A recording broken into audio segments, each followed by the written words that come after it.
Guys, kita kan diminta berdiskusi tentang data atau dokumen yang hanya boleh diakses oleh pihak tertentu. Menurut kalian kita mulai dari mana dulu nih? Mungkin kita mulai dari contoh dulu. Aku sih langsung kepikiran soal laporan keuangan perusahaan. Itu kan sangat sensitif. Kalau sampai bocor bisa bikin citra perusahaan jadi jelek atau bahkan disalahgunakan pesaing. Betul, data keuangan itu penting banget dijaga, tapi bukan cuma itu. Data pribadi karyawan juga termasuk. Bayangin kalau informasi KTP, alamat rumah, atau nomor rekening bocor ke orang luar, bisa disalahgunakan untuk penipuan. Aku setuju banget sama kalian berdua.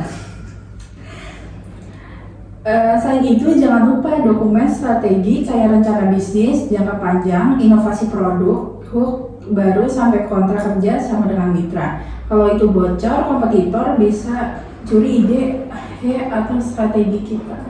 Oke, jadi sudah ada 3 kategori penting, yaitu keuangan, data karyawan, dan dokumen strategis.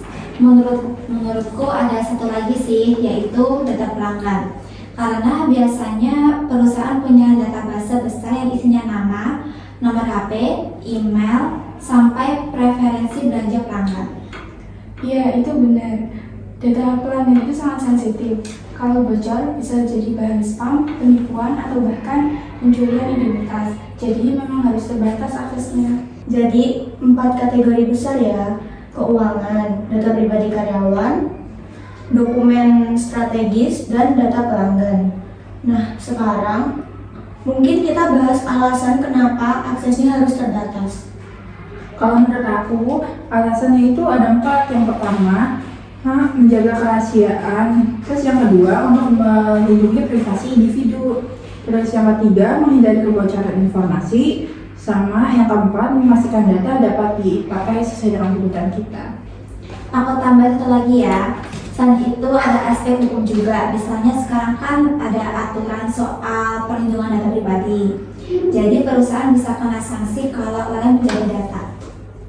Benar, jadi selain alasan internal, ada juga kewajiban hukum yang harus ditaati. Nah, kalau gitu pertanyaannya, siapa yang sebenarnya berhak mengakses data-data itu? Kalau aku lihat, tergantung jenis datanya. Misalnya, data keuangan, ya jelas hanya direktur, manajer keuangan, atau staf finance tertentu, bukan semua orang. Kalau untuk data pribadi ya pastinya itu untuk HRD. Tapi tidak semua staf HR itu boleh mengakses dokumen. Bahkan untuk atasan juga dibatasi informannya hanya untuk kebutuhan yang relevan aja. Untuk dokumen strategis itu biasanya aksesnya terbatas ke manajemen puncak, tim legal, dan kadang divisi R&D kalau ada kaitannya dengan produk. Dan data pelanggan biasanya dipegang oleh marketing atau customer service.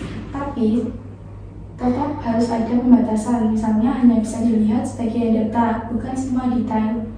Iya, soalnya kalau semua orang bisa buka database pelanggan, risiko penyalahgunaan tinggi. Misalnya ada yang pakai data itu buat kepentingan pribadi. Nah, berarti penting banget untuk menjaga pengelolaan akses. Menurutku paling bagus pada pakai sistem role based access control.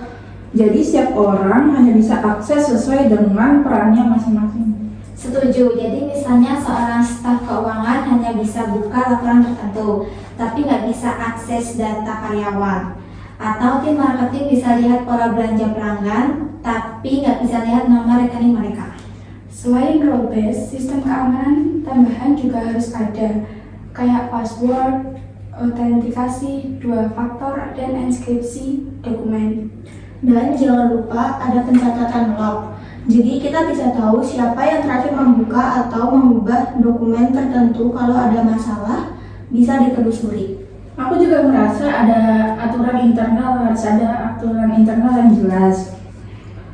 Misalnya kebijakan tertulis pada siapa aja yang boleh mengakses dokumen, bagaimana cara aksesnya, terus konsekuensi kalau ada penyalahgunaan informasi. Betul banget, dan kebijakan itu harus disosialisasikan ke semua karyawan, biar semua paham bahwa data dokumen bukan cuma milik perusahaan, tapi juga tanggung jawab bersama. Aku setuju. Kadang kebocoran data bukan karena sistem lemah, tapi karena kurang hati-hati. Misalnya asal share file tanpa izin. Iya, atau menyimpan data penting di perangkat pribadi tanpa perlindungan. Itu juga bisa berbahaya, Bang. Makanya ada edukasi keamanan informasi juga penting. Jadi bukan hanya teknologi yang kuat, tapi juga manusianya harus sadar. Jadi kalau kita simpulkan ada 4 kategori penting yang harus dibatasi aksesnya. Ada alasan internal dan hukum. Lalu pengelolaan akses harus jelas. Pakai sistem role based, keamanan tambahan, log aktivitas, plus aturan tertulis dan edukasi. Ya, intinya menjaga data itu tanggung jawab bersama, bukan hanya divisi IT atau HR saja. Setuju, jadi semua pihak harus terlibat. Dengan begitu perusahaan bisa lebih aman. Sip, berarti kita udah punya kesimpulan yang jelas mengenai pengelolaan dokumen.